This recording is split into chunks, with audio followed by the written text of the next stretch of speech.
Hello guys, and welcome to the last episode of Let's Play Victoria 2 Heart of Darkness as Portugal. This episode is, we're not going to do much in this episode other than just looking over what we have been doing, what we have achieved, and you know, the general state of the world. So, let's get starting, I guess. So, we are playing as Portugal. I guess we can just let the game go a little bit more while we wait, or while we take a look at the world situation. So, this is us, Portugal. So I think our expansion in Iberia, I guess it's called, was quite a success. I would regard it as that, anyways. Simply because it's I don't know. I think we ended up creating quite cool borders, but the areas that we conquered are still very much ethnically Spanish though. There have been some serious like Chinese immigration to both Portugal and Spain, the Spanish territories, but other than that it's pretty much still ethnically Spanish. So, but you can look at Spain, they're kind of like blob like this. It's pretty cool. Oh, we also got some problems over here. The French communists are rising again. They had control at some point, but they no longer do that. Okay. And Sweden are having some problems. And what? Okay. I think, I don't know, I've never seen this before. The freaking Persians are invading Sweden. The Persians from fucking Persia have conquered Hammerfest, or like, what the hell is it actually called? That's very embarrassing that I totally forgot about that. Finnmark, goddammit. No, fuck you, Britain. Another cool thing, Iceland became independent. Very low population, but very, you know, 100% Icelandic. Quite a decent amount of prestige, and their democracy, which they are in real life as well, so that's realistic. This one is still controlled by, what? 16,000 live at Jan Mayen. Well, that's funny. The funniest thing would be if they actually gained their independence. For those who do not know, in real life, this little island here is Norwegian island. And I think it's literally like 15 or 2 or like very few people actually live here, and nobody actually live here permanently. The only people who live here like no one lives here permanently, because it's pretty much just a volcano and a weather station, and the only people that stay here are those people at the weather station. So other cool things, Portuguese Canada, of course, we have seen that a million times, or not really a million times, but we have seen it before, and I think that it's still a cool thing, so it's still worth seeing. Other cool things is that Brazil went full apeshit in this one. Look at that. Let's take a look at their population. 17 million people. That's pretty much. That's a lot of people. Their capital, quite a populous state, but mainly the thing that I kind of find interesting about them is the fact that they did quite a bit of conquest over here, for example. Another thing is the fact that Chile conquered this part, which is kind of ugly, but it's cool, I guess. The Japanese really they pretty much did nothing the entire campaign, which is kind of disappointing. I don't know if they normally do that though. Of course, we have our Asian holdings, we have our Indian holdings, or holding. This one, these islands. We also have, we pretty much almost. If we only had taken this one, we would have completely annexed the Philippines, which I think is pretty cool. And we took no infamy from taking this one, because we got all those casus bellis for free. We also have quite a sizable chunk of China. We own Korea, and that's pretty much it for our empire. If you look away from Africa, of course, which is very stupid to do, because we have huge part of Africa. We did add more though until we ended up releasing this part, but it's I think it was worth releasing this one simply because we were able to get this one in. It was sort of a trade. We traded these two territories for that one, and I think this is a little bit cooler. So we also of course have this one. The only reason we got this one though is because it was in order to conquer these ones, which is kind of ironic since we ended up giving these ones away and keeping that one. But anyways, of course, Portuguese Caribbean, which is probably one of the things that I'm most proud of, because I think it's probably one of the coolest things in our little empire. Ooh, we got another little release nation, I think. Not that I know where that particular nation is. Yeah, this one I think. Siamese forces are marching through here for some reason. But yeah, look at that. And they're partially westernized for some reason. Not that I care, but it's a cool little nation. Interesting, interesting, interesting indeed. Okay, so that happened. Can do some reforms. Why the hell not? Let's just do some reforms. Other cool things that happen in the game is of course the massive blobification of Afghanistan. They just conquered all these parts of China. How's the ethnicity over here? No, it's still mainly Chinese though. The Afghanistan people don't really have one main ethnicity though. Like they're sort of split between Hazara, Pashtuns, and Tajiks. So I guess this is a map in itself to take a look at. Look at that, for example. The Russians have pretty much like occupied Finland, and there's very like look at that, and this one is Swedish for some reason. In general, poor Finland, getting totally just blobbed by the Russians. This one though also got a decent sizable Russian minority, but nothing major. Other than that, I don't think there's too much cool. Oh, here we go, a British. There's another one of these places. There's always those weird-ass provinces, those small colonial provinces that for some reason attract a bunch of, like, here as well. There's some more, like here, for some reason, and here, and here. There's those random tiny territories that for some reason become, you know, the same ethnicity as the mother nation. And I really don't understand why. France is a mess, but we have already gone over that. Germany ended up forming. It formed rather late in the game though, but it did form. So, better late than never. Can do some more technology, but I don't even know why we should bother, because the game is pretty much over at this point. Sweden... No, fuck you. What? Oh, look at that! The Swiss are actually fighting someone. And they have no military score. Poor Switzerland. What's this war all about? The Dutch colonial conquest of British Ghana. Huh. That's brave of the Dutch. Never mind. Fall back as always. So yeah, I think that's pretty much the most of the interesting... Oh, no, of course, there's one thing I forgot to talk about, and that's this shit, like, right here. This is some of the most retarded stuff that I've ever seen. The Ionian Islands, which originally only starts out with Kofu and Sante, they decided to conquer this place. I don't know when they got it, how they got it, I just don't know. Normally in Heart of Darkness campaigns, I always see the Greeks end up like retaking their core provinces, but this time they didn't do that though. Instead they got conquered by, you know, their brothers, because they too are Greek. I mean, they're nothing different. The thing is though that they start out as a British... puppet, but I think what happened is that they had a revolution, because you can see they're a kingdom rather than a presidential dictatorship, or yeah, or basically a republic without voting, as they start out with. Whatever, just select something.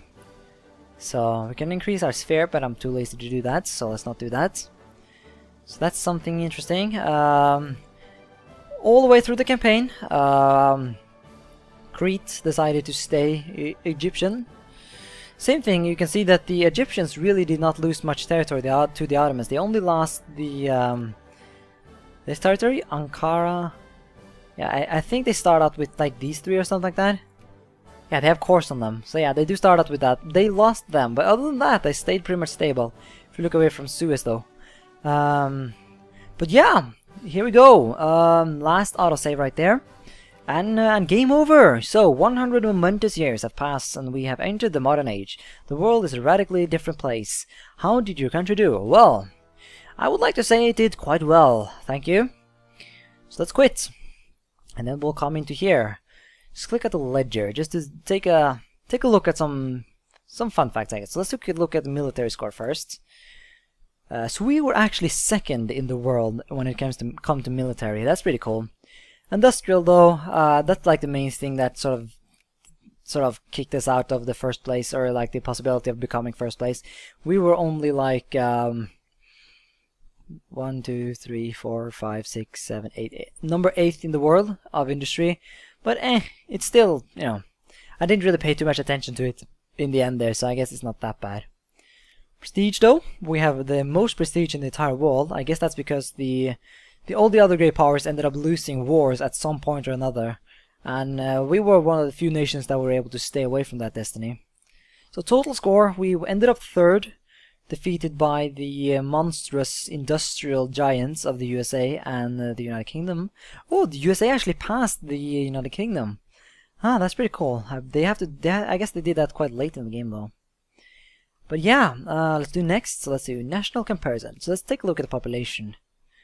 Well, isn't that just interesting? We were actually, by the end of the game, the most populous state in the entire world. We have, and I think pop is not actually the amount of people, it's the amount of families, if you want. I think that's how it works. One pop is like one woman, one dude, and like one kid or something like that. Like about that or something like that. I'm not perfectly sure how you would say it, whatever. But I think that's sort of how it works. So yeah, that's pretty cool. We also have the most provinces. We did not have the most factories, but that makes sense. Literacy, we were quite bad. Like almost half our people, did not know how to read, which is quite pathetic. But we had a lot of colonies though, and for some reason we were not able to, give the ability to read to them. So that's how it goes, I guess. Brigades. Let's see, who have most? The USA have the most brigades, but okay. But that's pretty cool though. I think the main reason that we were able to reach the top level was the fact that China was divided into a bunch of substates such as Yunnan, and of course China itself, and Guangxi. They each of them have a bunch of people. So if they would all unite once again, then maybe they could get to me. But oh well. Political systems, of course, this is one of my favorite ones to see how people ended up. So you can see a bunch of these like traditionally uncivilized nations ended up as absolute monarchies. That makes sense. We got some interesting here though, like the Two Sicilies, for example, absolute monarchy. Don't really know what that's all about. And the Japanese also stayed they stayed as a reactionary nationalists, absolute monarchy all the way through the game. That's pretty interesting. Two Sicilies, Tibet, all this stuff makes sense, I guess. Montenegro, well, they didn't do any reforms. Uruguay also did not do any reforms. Then we have the anarcho-liberals. This Chinese state, Guangxi, Orange, Yunnan, the Confederation. Oh, really? The Confederation of North Angola. Those used to be a colony of mine, like really early in the campaign. And until I released them, of course. They decided to become an anarcho-liberal dictatorship, I guess. Then we have the democracies of the world. That's quite a lot. Or I was about to say quite a lot, but then it's not actually that many. That's actually quite a lot. That's not very many. That's a very limited amount of democracy here. Denmark, for some reason, became a democracy. That's interesting. They're a kingdom today, Denmark. Other than that, I don't think there's anything too fascinating about it, other than, of course, the fact that Iceland actually exists. Who is this? Fascists. Biopal. I don't know where they are. Maybe in India or something like that? Yeah, it seems like a bunch of these people are in India. Oh, look at that! Australia and New Zealand all became fascists. I mean, I think all of these fascists all make sense because all these Indian people, a lot of their populations were fascists. Because like their lands were not controlled. I think it was something like that. I don't perfectly remember actually when I think about it. But that's at least the thing that happened in Australia and New Zealand. Because they because when Australia and New Zealand start out, they are colonies of Great Britain. But usually what happens is that Britain releases them, but then it will later on colonize the territories that it that doesn't start out as a part of New Zealand and Australia, and that sort of leaves like Australia not with all its territories. And whenever a nation has cores and territories that it does not own, fascists, rise up, I guess. So that's something. Spain. Here we have all the the democratic kingdoms, which are there's quite a lot of them. Austria-Hungary survived. That's pretty cool. I've seen them collapse quite a lot of times before. The Netherlands, so yeah, we have some dictatorships. China, for example, presidential. That's like the most boring form of government in the entire world. Argentina. Then we have the communists. That's not very many of them.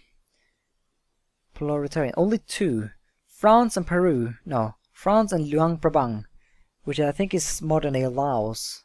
They both became communist. Oh, look at that! The communists actually took power once again in France after they lost power to the anarcho-liberals. That's pretty cool. Then we'll have all these semi-democratic kingdoms, so that's something. Political reforms. Yeah, look at that. There are still nations in 1936 that have slavery allowed. It's pretty intense. What? Brazil? Brazil didn't actually make slavery illegal. A bunch of these South American nations did do that actually, huh? That's kind of interesting. I don't think there's too much other things we have to care about. Oh, kind of tired. I don't know where that came from. I'm not actually that tired. I guess I am then. I can't really argue with my own. What is that called? Gasping? No. Yeah, you just heard it. If you know English, then you will most likely know what that is. Population. Let's see who. I've never really understood the purpose of these aristocrats. Like, what do they actually do? I have a bunch of them, it seems. Like, I have the most in the entire world. Capitalists? Yeah, of course the USA have the most of them. That makes sense. Clergy? I have the most. The USA have the most of these people. I guess it's... Yeah, I'm very far down there. Take a look at slaves. Yeah, look at that. Brazil has 281,000 slaves. That's not good at all. But I mean, I guess regardless how you put it, slavery is never a good thing. And regardless of how little a percent of the actual population are slaves, they are still slaves, and that's still bad. Literacy. Montreal. Oh, these are my provinces. Okay. Yeah, I can see that the the main European provinces, I guess, became quite literate in the end, but I guess not. I mean, some of these territories are European, but they are still not very literate. Religion, we have some Muslims and some cultures, and all of these things. There's not too much to care about. Province populations, take a look at our most populous one, I guess. Or there's no like total. Soci, okay, yeah, it makes all these Chinese ones, that makes sense. Production. Yeah, once again the Chinese ones. So here's to the guy who told me to not get the Chinese provinces. Look at that production. Yes, please. That's nice. Anyways, output income. Yeah, my factories. Let's take a look at the income. What's like the most awesome factory I have? What? The artillery factory in southern Anhui. Anhui is the most profitable factory I have. I guess it's because it's the most employed one. Oh, yeah, it actually isn't. This one is Douro. I think that's in Europe. I don't know though. I shouldn't check for sure. Ooh, we have some prices. What's this? Airplanes, I guess. Yeah. The price for airplanes went down, but these things are not too interesting because there's like nothing major happening here. And there we're back into the beginning. So yeah, I think that's going to be it then for this Let's Play, I guess. So this is a nation, our workforce, our ideology, literacy, brigades, warships, blah blah blah blah, population. Quite a successful campaign indeed. I like it a lot. We ended up third, as I've said before. We beat Germany though, which is an achievement in itself. But I guess it's mainly because of their prestige that is so low, because of all the wars they lost early in the campaign. I think that they were the ones that losing anyways. Anyways, regardless of who lost and who didn't, this is the end of the Let's Play. So, thank you so much for watching this Let's Play of Victoria 2 Heart of Darkness, playing as Portugal. I really hope you did enjoy the Let's Play, and I hope you will join me for future Let's Plays of either Victoria or other games that I feel like playing, or that you guys want me to play. Well, yeah, once again, thanks for watching, and until the next Let's Play, bye.